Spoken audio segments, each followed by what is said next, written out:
देश का अन्नदाता किसान आज भी देश की राजधानी दिल्ली में आंदोलन कर रहा है। वहीं दूसरी ओर लोकसभा चुनाव 2024 का बिगुल बज चुका है और विभिन्न राजनीतिक दल अपने अपने चुनावी मुद्दों को भुनाने में लगे हुए हैं। विजन लाइव चुनाव यात्रा में हर एक प्रबुद्ध वर्ग के लोगों से मिलेगा और उनकी राय जानेगा। इस वक्त हमारे साथ मौजूद हैं भारतीय किसान यूनियन अम्बावता के राष्ट्रीय उपाध्यक्ष चौधरी शौकत अली चेची। देश के निर्माण विकास में किसानों का भी महत्वपूर्ण योगदान रहा है, इसलिए किसान संगठन भी प्रबुद्ध वर्ग से बिल्कुल कम नहीं है। खास मुद्दों पर बातचीत करते हैं, कुछ चुनाव के मुद्दों पर भी चर्चा करेंगे और किसान हित के मुद्दों पर भी यहाँ बात करेंगे। शौकत भाई, आपका बहुत बहुत स्वागत है। धन्यवाद आपका और आपके चैनल का। लोकसभा चुनाव का बिगुल बज चुका है, लोकसभा चुनाव चल रहा है। वहीं दूसरी ओर जो देश का अन्नदाता किसान है वो आज भी धरने पर बैठा है। किसानों को ये उम्मीद थी कि सरकार ने जो एमएसपी गारंटी कानून को लेकर जो वायदा किया था उसको पूरा करेगी, लेकिन वहीं पर लोकसभा चुनाव बीच में आ गए। अब आप इसको किस नजरिए से देखते हैं?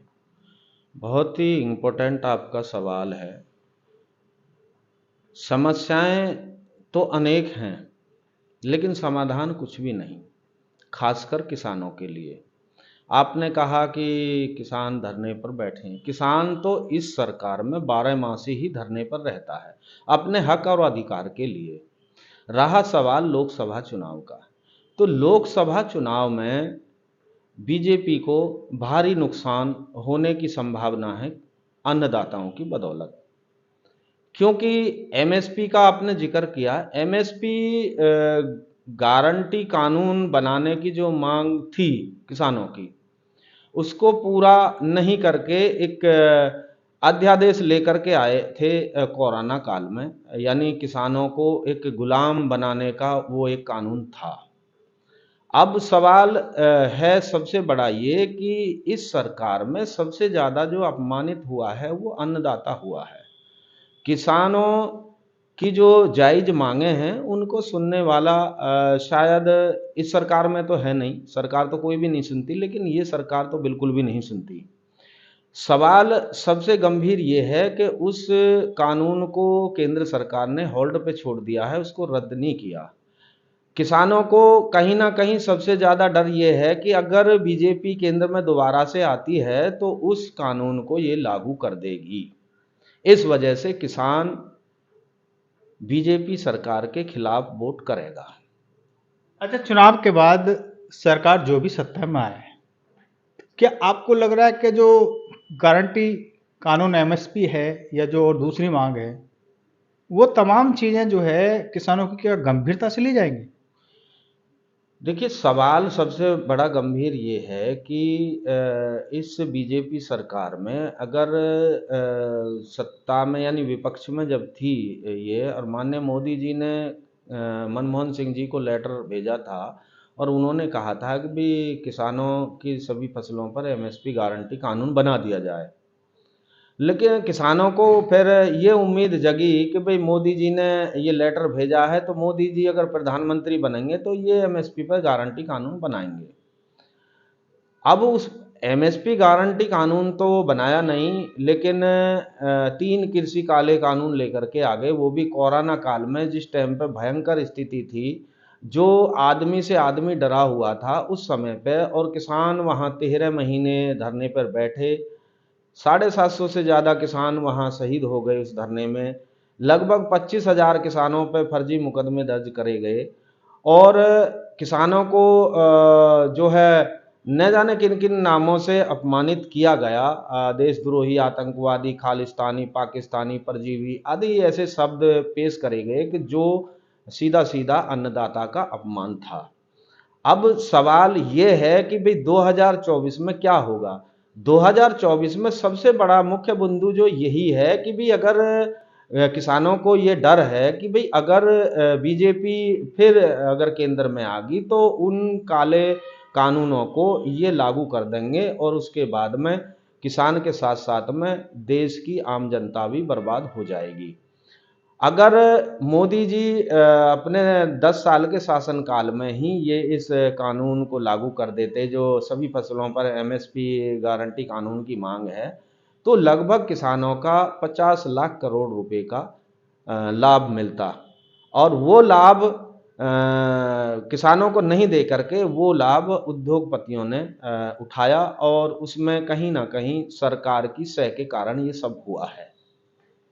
तो मेरा कहने का मतलब ये है कि किसान जो है महंगाई के कारण और उसके माल की कीमत नहीं मिलने के कारण बीजेपी से गहरी नाराजगी है। अंधभक्तों के बारे में तो मैं शायद कुछ नहीं कह सकता, लेकिन जहां तक मेरा मानना है लगभग 90% किसान जो है बीजेपी के खिलाफ वोट करेगा। किसान कितना एकजुट है और जो मांग नहीं मानी गई है उसके प्रति कितनी नाराजगी हो सकती है? देखिए, नाराजगी कुछ खुल्लम खुल्ला है, कुछ अंदर खाने हैं। लेकिन नाराजगी मैंने बताया है कि लगभग 90% के करीब जो है देश का अन्नदाता बीजेपी की सरकार से, उनकी नीतियों से और उनकी जो कार्यशैली है उससे काफ़ी नाराज है, और बीजेपी के खिलाफ ही वो वोट करेगा। इस चीज़ का मतलब ये नहीं है कि भाई वो कांग्रेस को करेगा या सपा को करेगा या बसपा को करेगा या अन्य कोई पार्टियों को करेगा। वो कहीं भी जाएगा, लेकिन बीजेपी को सपोर्ट और वोट नहीं करेगा किसान।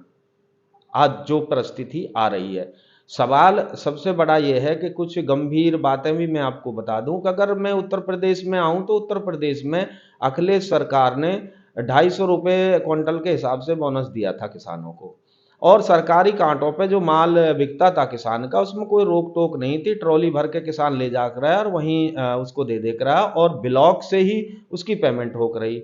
लेकिन योगी जी ने एक सिस्टम बना दिया कि उसमें 15 शर्तें लगा दी, और 15 शर्तें लगाने के अनुसार जो है यानी कि वो नकलऊ से पैसा आता है, 6 महीने साल भर तलक वो पैसा आता है। दूसरी चीज है कि बोनस को समाप्त कर दिया गया, और बात करते हैं कि भाई हम सम्मान निधि दे रहे हैं। तो किसान का जो भारी नुकसान किया है इस बीजेपी सरकार ने, उसका खामियाजा बीजेपी को भुगतना पड़ेगा। और इसमें एक गंभीर बात यह भी है कि किसान का और पशुओं का चोली दामन का साथ था, आपस में घनिष्ठ मित्र थे। लगभग 35% के करीब किसान जो है पशुओं से लाभ लेता था। आज किसानों को और पशुओं को एक दूसरे का दुश्मन बनाकर के खड़ा कर दिया है, और उसके साथ में जैसे चने की गैल में घुन पिसता है, आम लोग भी उसमें पिस रहे हैं कि रोडों पर एक्सीडेंट जो अकस्मात हो जाते हैं, कहीं बाजार में वो बाजार आपस में लड़ पड़ते हैं और वहाँ लोग घायल हो जाते हैं, कितने सारे लोगों की मृत्यु भी हुई है। तो इसका खामियाजा तो बीजेपी को जरूर भुगतना पड़ेगा, ऐसा मेरा मानना है। ये बताइए, विकल्प के तौर पर क्या लग रहा है? देखिए, विकल्प तो एक मैं अगर ये बात कहूँ कि गोदी मीडिया वाली बात हो गई। विकल्प कोई विषय नहीं होता। क्या मोदी जी से पहले देश तरक्की नहीं करना था? प्रधानमंत्री आते हैं चले जाते हैं, 5 साल कोई शासन करता है, कोई 10 साल शासन करता है, लेकिन हमारा देश हमेशा रहेगा। पार्टियां हारती हैं जीतती हैं, विकल्प कोई बड़ा इशू नहीं है। लेकिन सवाल सबसे बड़ा यह है कि भी सबसे ज़्यादा तो कांग्रेस पार्टी ने शासन किया है। तो कांग्रेस पार्टी के शासन में किसान या आम मजदूर या आम इंसान इतना दुखी और परेशान नहीं हुआ कि जितना मोदी जी के शासन में हुआ है, ऐसा मेरा मानना है। आपका ये कहना है कि किसान एकजुट है और वो कांग्रेस को विकल्प के तौर पर लेगा? देखिए, ये तो जग जाहिर है, हर बुद्धिजीवी कह देगा कि भाई ये जो चुनाव हो रहा है ये कांग्रेस और बीजेपी के बीच में हो रहा है, इसमें तो कोई दो राय नहीं है, कहने की जरूरत नहीं है। हर कोई समझता है कि भाई दो ही बड़ी राष्ट्रीय पार्टी हैं, या तो बीजेपी है या कांग्रेस है। तो अगर लोग बीजेपी से नाराज हैं तो कांग्रेस को वोट देंगे, कांग्रेस से नाराज हैं तो बीजेपी को वोट देंगे। क्षेत्रीय पार्टियों का उसमें सहयोग और सपोर्ट रहेगा। यानी भाजपा को अगर कोई चुनौती दे सकता है तो कांग्रेस से दे सकती है। बिल्कुल कांग्रेस दे सकती है, इससे अलग कौन सी पार्टियां हैं भाई? और दूसरी पार्टियां तो कोई 2 राज्य में है, कोई 3 राज्य में है, कई एक राज्य में। लेकिन कांग्रेस तो पूरे देश में है, चाहे वो कहीं उनकी सरकार है या ना है। तो बड़ी पार्टी तो विपक्ष में अगर है तो कांग्रेस पार्टी है ही। और अगर सबसे ज़्यादा मुद्दे लोगों की सच्चाई के, भलाई के या बीजेपी की गलत नीतियों के जो मुद्दे सबसे ज़्यादा जो उठाती है वो कांग्रेस उठाती है। तो जाहिर सी बात है कि विपक्षी पार्टी कांग्रेस है तो शायद वोटर कांग्रेस की तरफ को ज़्यादा जाएगा। लेकिन यदि कांग्रेस इतनी ही मजबूत होती तो जो इंडिया गठबंधन है या जो सहयोगी दल हैं जो मतलब गठबंधन की ओर क्यों मतलब वो देख रही है और अकेले चुनाव क्यों नहीं लड़ रही? देखिए, सवाल ये नहीं है। सवाल सबसे बड़ा ये है कि भाई बीजेपी का वोट शेयर कितना है, बीजेपी की जो कार्यकारिणी है वो कितनी तादाद में है। अब कांग्रेस की कार्यकारिणी और वोट शेयर पे तो जमीन आसमान का फर्क है। इस वजह से कांग्रेस पार्टी या ये विपक्षी जितनी भी पार्टियां, चाहे समाजवादी है, चाहे उसमें आम आदमी पार्टी है, आरजेडी है और बहुत सारी जो पार्टियां, लगभग ये 25 पार्टियों के करीब है, इन्होंने यही तो आकलन किया है कि भाई बीजेपी को अकेले नहीं हराया जा सकता, इसलिए कांग्रेस को गठबंधन में लेकर के हम इनको हरा सकते हैं। तो पावर तो उनकी तभी बनेगी क्योंकि आज भी बीजेपी के साथ में जो है 39 पार्टियां चुनाव लड़ रही हैं और जो इंडिया गठबंधन है उसके साथ में 25 पार्टियां हैं। पहले 2019 हो या 2014 हो तो उसमें 6-7 पार्टियां थीं विपक्ष की जो एक साथ लड़ रही थी, इसी वजह से इनको कामयाबी नहीं मिली। आज अगर देखा जाए, गहराई से समझा जाए तो 25 पार्टियां शायद बीजेपी के पंजे को काट देगी और सत्ता से बेदखल कर देगी, ऐसा मेरा मानना है। आपका ये कहना है कि चुनाव में जो इंडिया गठबंधन है जिसमें कांग्रेस भी एक बड़ा दल है तो उसका जादू चल पाएगा? देखिए, जादू चलना एक अलग विषय है, लेकिन जनता की विचारधारा क्या है, जनता के असल मुद्दे क्या हैं, जनता बेरोजगारी से, महंगाई से, तानाशाही से और जाति धर्म की द्वेष भावना से, इनसे जो जनता ऊब चुकी है कि ये जो खोखले वादे होते हैं, जो झूठे आश्वासन दिए जाते हैं, वो सारे के सारे बैकफुट पर पहुंच गए हैं कि बताइए केंद्र सरकार ने कौन सा वादा पूरा किया। अभी किसानों की आय क्या दुगनी हो गई? क्या 14 दिन में गन्ने का पेमेंट हो गया? क्या 2 करोड़ लोगों को हर वर्ष रोजगार देना था, क्या मिल गया? तो क्या राम राज आ गया? क्या ये उन्होंने, मोदी जी ने कहा था कि भाई अगर डॉलर की कीमत बढ़ती है तो प्रधानमंत्री की गर्मा गिरती है, तो उस टाइम पे मनमोहन सरकार में तो 44 के आसपास में था डॉलर, आज 85 के आसपास में पहुंच गया है। तो ये मुद्दे हैं कि जो लगभग 22 करोड़ के करीब में जो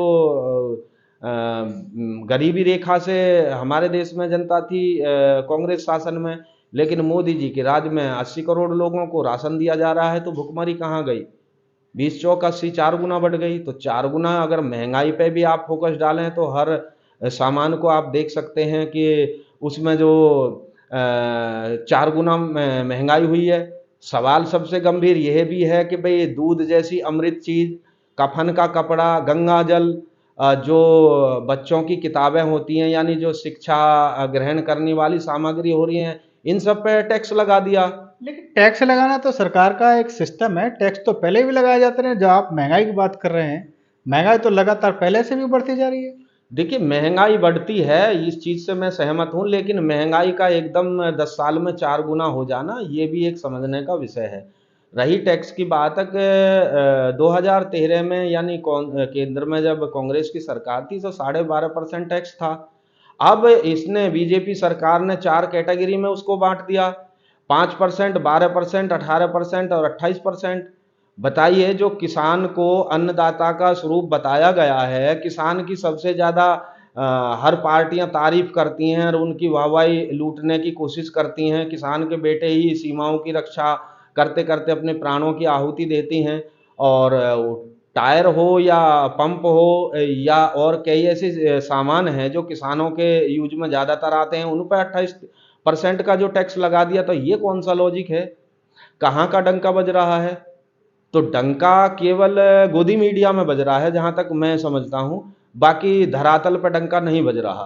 क्योंकि देश की जो आम जनता है, 80% अगर हम लोगों को फ्री राशन देंगे तो इसमें फिर देश तरक्की कहाँ कर रहा है? अब सवाल सबसे बड़ा ये भी आता है कि मान लीजिए हम लगभग 500 रुपए के करीब महीने का ये राशन बैठता है और लोगों के पास में रोजगार है नहीं, तो क्या इस राशन से क्या लोगों की जीविका चल जाएगी? लोगों की हारी हैं, बीमारियां हैं, पढ़ाई है, लिखाई है, कहीं आना जाना है, घर परिवार की गृहस्थी को संभालना है, शादी है, ब्याह है, मकान बनाना है, और अचानक में कोई ऐसी स्थिति आ जाती है कि जिसमें अचानक में पैसे की जरूरत पड़ती है, तो वो पैसा कहाँ से आएगा? अब ये डीजल, पेट्रोल, रसोई गैस, बिजली बिल, ये सारी जो चीजें हैं, आप लगा करके देख लीजिए, 90% से ज़्यादा, यानी मैं ये कहूँगा 95% जो वस्तुएं हैं, जो लोगों की रोजमर्रा की जिंदगी में काम आती हैं, उन पे 4 गुना नहीं, बाजी बाजी जगह तो 10-10, 15-15, 20-20 गुना उसमें रेट बढ़े हैं। अब आप अच्छा, बताइए। आप कह रहे हैं महंगाई है और दुनिया, ये क्या नाम है अपना, जो बेरोजगारी की बात है, जो तमाम मुद्दे हैं, इसको लेकर जो विपक्ष है वो कभी सड़क पे तो रहा नहीं पूरे 5 साल। अब चुनाव आए तो चुनाव में वोट मांगे हैं, तो इससे क्या लगेगा आपको? नहीं, विपक्ष की बात एक चीज और मैं कह दूंगा कि एक तो ये है कि भाई एक तरफा छत्र राज सा नजर आता है।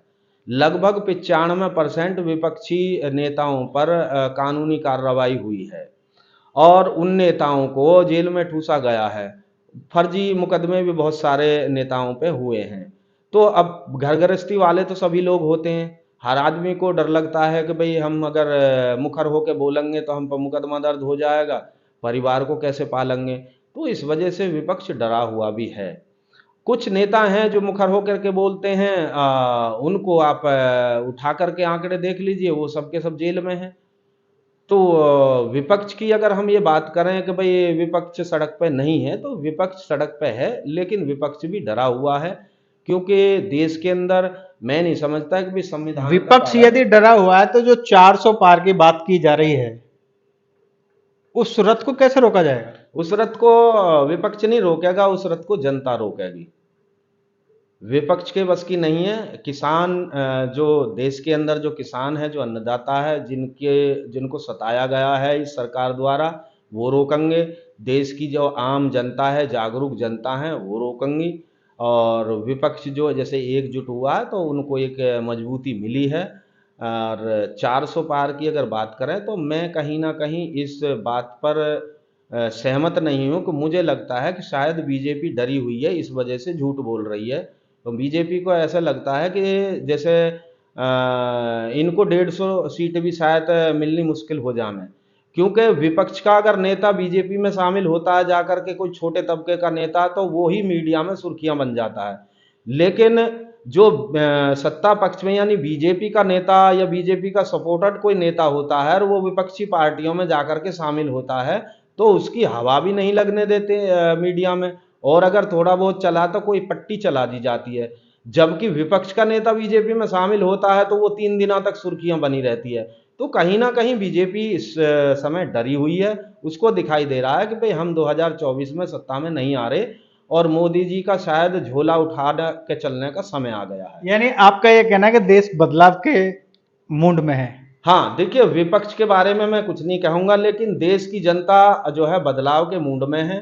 देखिए, कुछ लोग ऐसे होते हैं कि मैंने ज़्यादातर अक्सर देखा है कि जो नेशनल चैनल हैं, जो बीजेपी के सपोर्टर लोग होते हैं, उनके बयानों को चलाते हैं।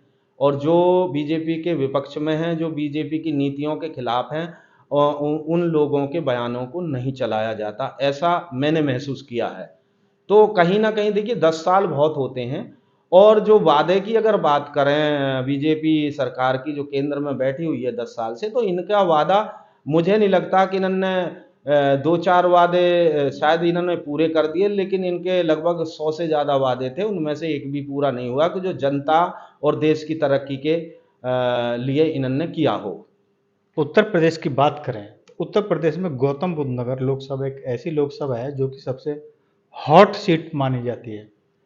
क्या आपको यहाँ लग रहा है, क्या समीकरण है, किस नजरिए से देखते हैं?